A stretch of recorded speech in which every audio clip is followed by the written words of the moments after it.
La pregunta que tenemos sobre la mesa hoy es: ¿por qué Dios eligió las cosas necias del mundo y no las sabias y poderosas? La pregunta que tenemos hoy es: ¿por qué Dios eligió las cosas necias del mundo y no las sabias y poderosas? ¿Por qué no utilizar a los innovadores más ricos? ¿O a los genios más inteligentes? ¿O a los oradores más elocuentes? ¿O a los mejores atletas del mundo? ¿O por qué no utilizar a las estrellas de cine más reconocidas para difundir el evangelio por todo el mundo? ¿Por qué Dios prefiere elegir y utilizar a los débiles en su misión que tiene para el mundo? ¿No habría tenido eso un impacto mayor y más rápido en la evangelización mundial que simplemente elegir a un grupo de personas tontas para hacer su trabajo? Esta pregunta surge de 1 Corintios capítulo 1, versículos 26 al 29. 1 Corintios 1, 26 al 29, que dice: hermanos, consideren su propio llamamiento. No muchos de ustedes son sabios según criterios meramente humanos. Tampoco son muchos los poderosos, ni muchos los de noble cuna. Pero Dios escogió lo tonto del mundo para avergonzar a los sabios. Y escogió lo débil del mundo para avergonzar a los poderosos. También escogió lo más bajo y despreciado y lo que no es nada para anular lo que es, a fin de que en su presencia nadie pueda jactarse. Ahora, lo primero que nos anima a Pablo a considerar y recordar es, antes de hacernos estas preguntas, es a recordar en qué condición estábamos y estaban los corintios cuando fuimos evangelizados, cuando se nos habló de Jesús. ¿En qué condición te encontrabas? ¿En qué condición se encontraban los corintios en ese momento? Y no está hablando meramente de una labor, de un trabajo, sino su condición como persona. Así Pablo les anima a los corintios a que reflexionen sobre su propio llamado antes de hacernos esa pregunta. ¿En qué condición estaban? No fueron escogidos por su sabiduría, por su influencia o su nobleza, sino que fue por la gracia de Dios. La perla encontrada aquí en esta mañana, en el texto está muy clara. Dios eligió. Esa es la clave. Si estás en Cristo, Él te eligió. Si estás dentro, Él te eligió. ¿Cuándo pasó eso? Esta palabra griega para elegir solo se usa en otro lugar aparte de este texto de elegir. Está en Efesios 1:4. Vamos para allá. En Efesios 1:4 dice: Dios nos escogió en Cristo antes de la fundación del mundo, para que seamos santos e irreprensibles delante de Él. Dios nos escogió. ¿Y la intención? Para no basar nuestro valor o nuestro llamado en logros humanos. Dios llama a personas de todas las posiciones para mostrar que su poder no depende de la capacidad humana. Y miren, enfatiza aquí: Dios escoge lo necio y débil a los ojos del mundo para avergonzar a los fuertes y sabios. Es como un David contra Goliat. Un ejemplo de cómo Dios usa lo débil para lograr grandes hazañas y victorias.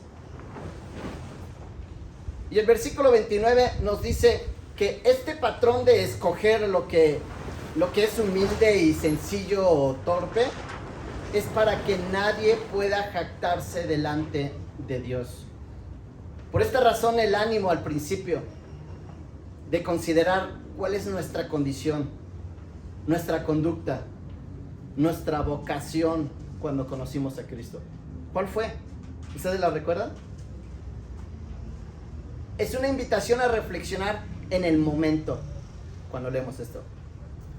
A recordarlo por si a lo mejor te has desviado de recordar cuál era tu condición. ¿Lo intentamos ahora? Reflexionar un poquito cuál era tu condición. No se refiere de nuevo al rubro que desempeñabas, al trabajo que realizabas, sino a cuál era tu condición anímica en ese momento. ¿A cuál era tu condición moral en ese momento? ¿A cuál era tu condición espiritual? ¿A cuál fue tu carácter en ese momento en que se te compartió de Cristo? Por un momento, analiza en tu mente, cierra tus ojos y recuerda cuál era tu condición cuando se te habló de Cristo.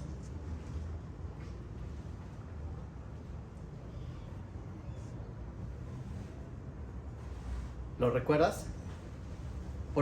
Gracias a Él, ahora nos dice el versículo 30, pero gracias a Él, ustedes están unidos a Cristo Jesús, a quien Dios ha hecho nuestra sabiduría, justificación, santificación y redención.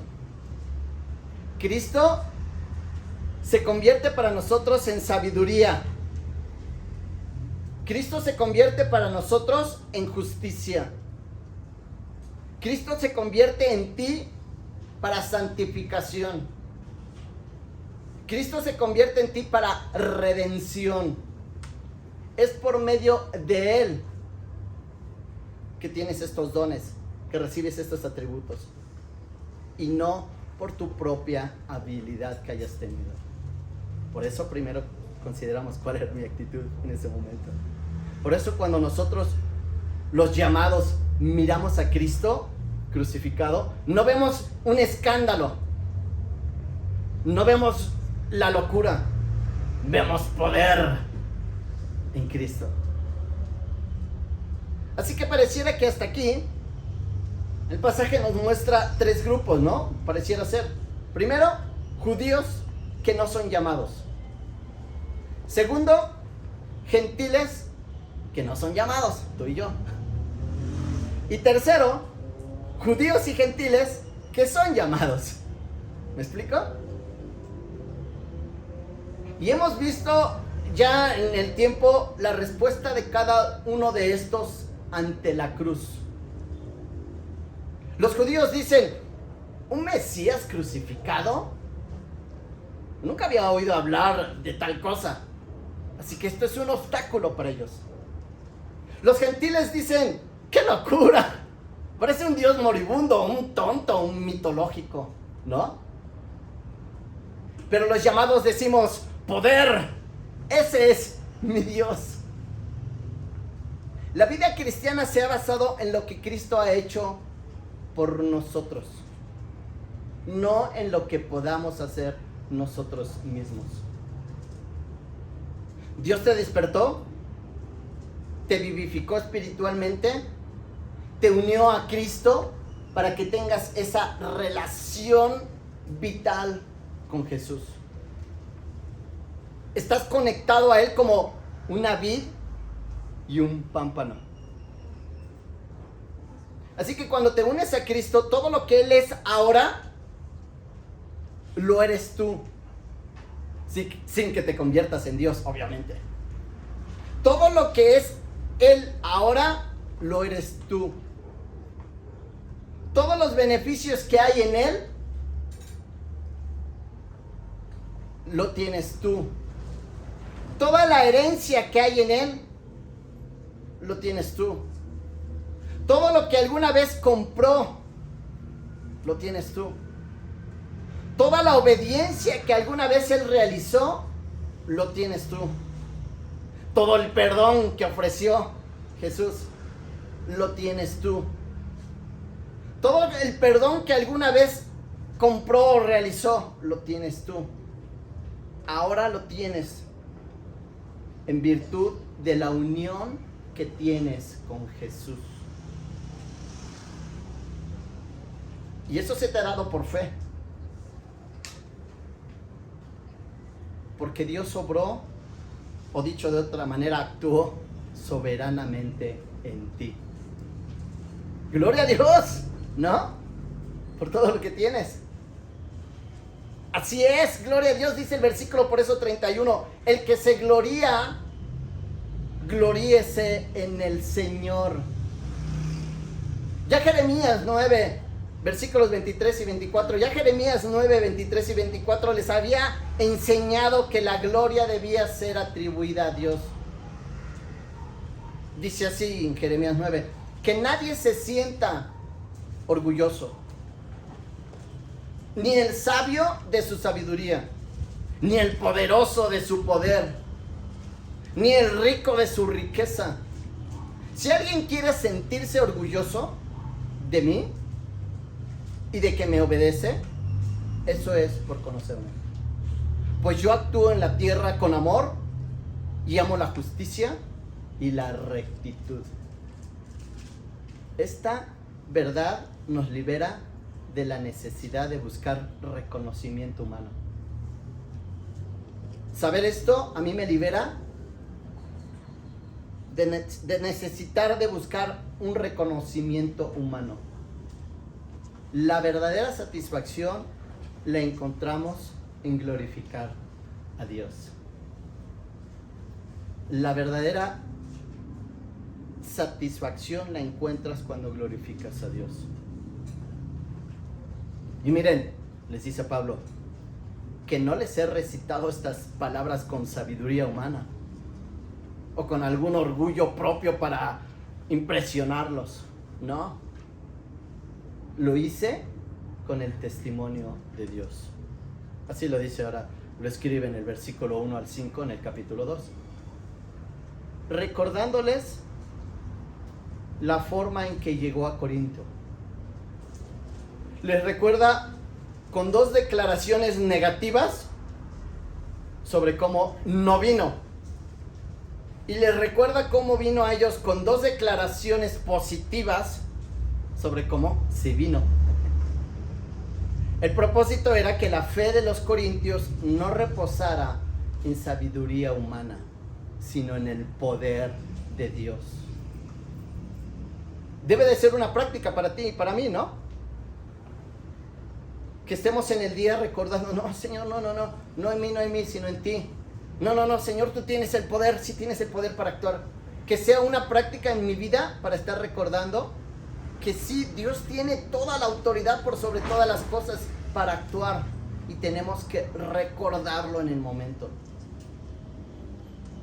Así que veamos cómo veamos cómo no vino a los Corintios con esas dos declaraciones. La primera descripción está en el versículo 1. Cuando vine a vosotros, hermanos, no vine a proclamaros el testimonio de Dios con altísimas palabras de sabiduría. Ahora, la segunda descripción está en el versículo 4. Mi discurso y mi mensaje no fueron palabras plausibles de sabiduría. Es decir, buscando ese aplauso, ese reconocimiento de ustedes. Esto es exactamente lo que Pablo ya había dicho en el capítulo 1, en el versículo 17, si lo escucharon la semana pasada. Que predicó el evangelio no con sabiduría elocuente. Nosotros ya sabemos por las demás cartas, por supuesto ya hemos leído, tenemos la Biblia, y ya sabemos por las demás cartas de Pablo que él era un pensador profundo, que podía usar un lenguaje poderosamente, ¿no? Así que lo que quiere decir aquí es que no predicó el evangelio con la esperanza de apelar a la admiración humana. que no ha predicado con esa necesidad de atención humana o por alguna condición mundana. Simplemente no quería que la gente respondiera por su oratoria o por su intelecto. Quería que cuando él estuviera predicando reconocieran a Cristo en él y no por su oratoria o su elocuencia. Ahora, ¿cuáles son las dos descripciones de cómo sí llegó hablándole a los corintios? La primera está en el versículo 3. Estuve con vosotros en debilidad y con mucho temor y temblor. Ahora yo me imagino, yo ahorita estoy un poquito tembloroso, no porque les tenga temor a ustedes, sino por el frío. Pero yo no me imagino a Pablo pararse a los corintios ahí y sentirse un tanto temeroso y tembloroso hablándoles. Porque siempre me lo he imaginado a Pablo como con ese carácter y esa valentía, entrando a las prisiones, hablándole a los romanos, entrando a los coliseos. Entonces cuando dice, yo estuve con vosotros con debilidad, con mucho temor y temblor, no me lo puedo imaginar, pero le está reconociendo cuál dentro de él sí había una actitud temerosa, ¿me explico? La segunda descripción de cómo sí vino a hablarle a los corintios, luego sigue en el versículo 4.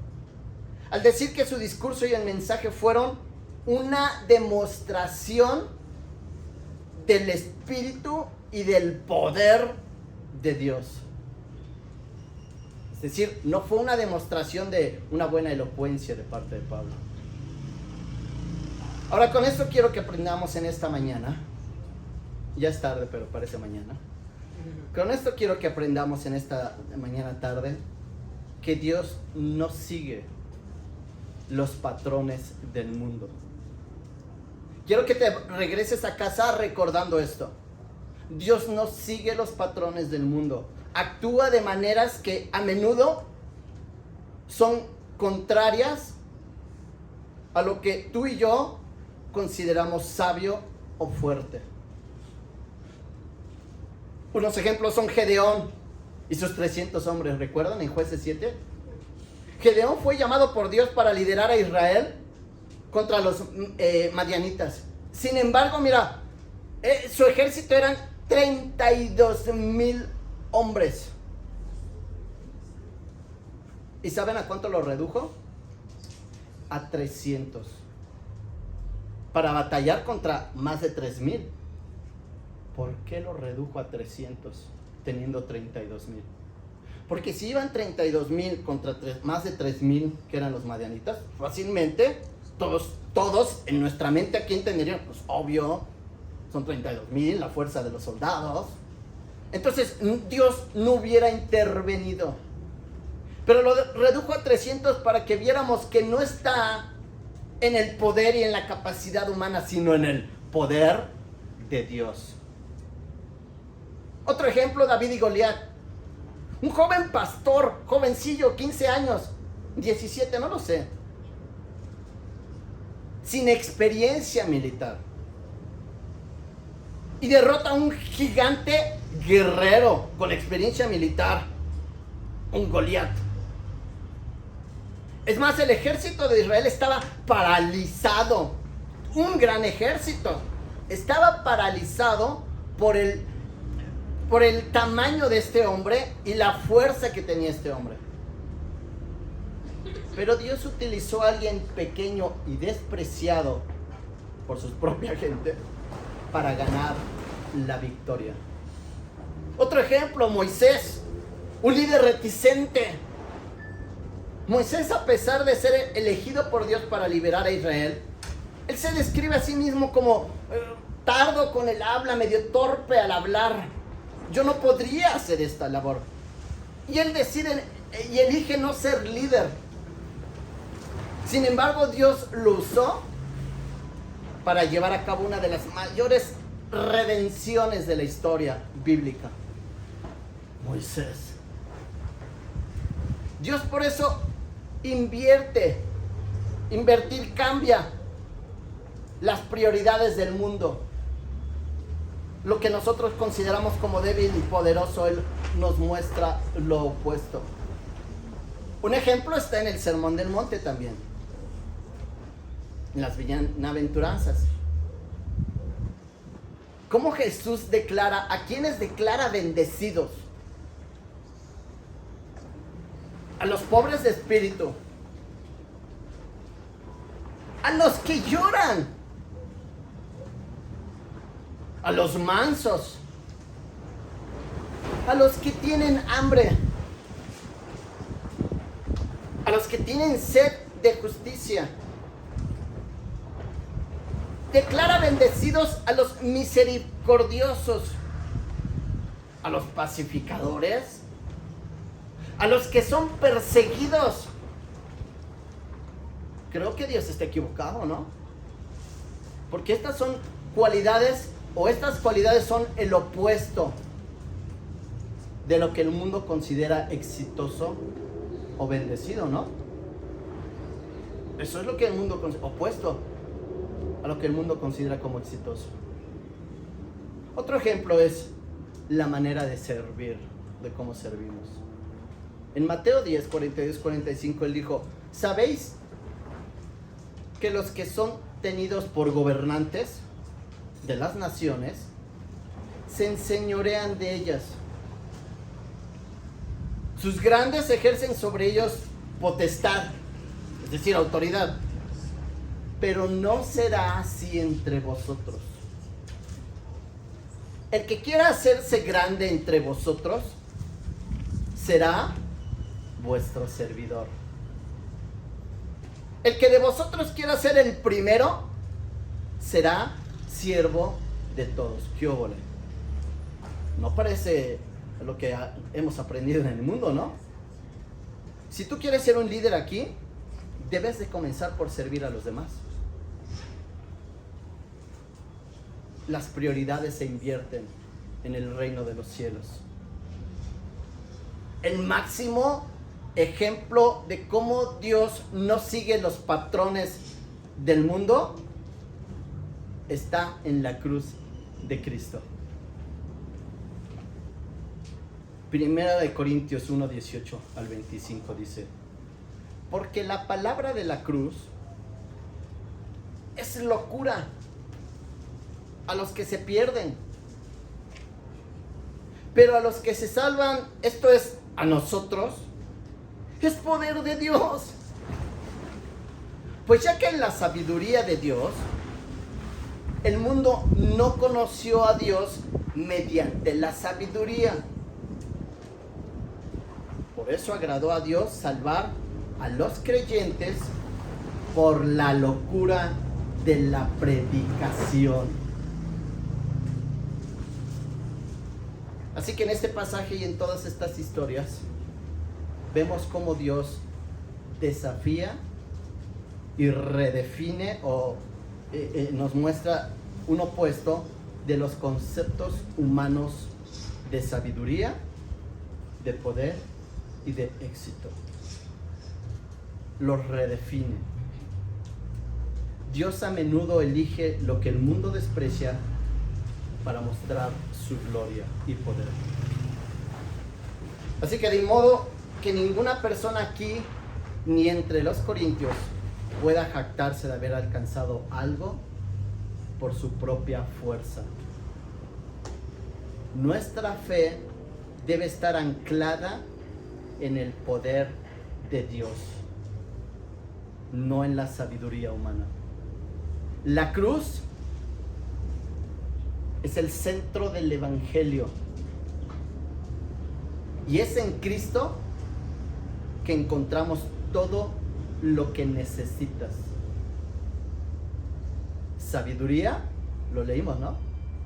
Justificación, santificación y redención. Ya lo tienes. Sigue aprendiendo a confiar y depender en el poder de Dios. No sigas viniendo aquí cada domingo a sentarte y escucharnos nada más, sino aprender a depender en el poder de Dios.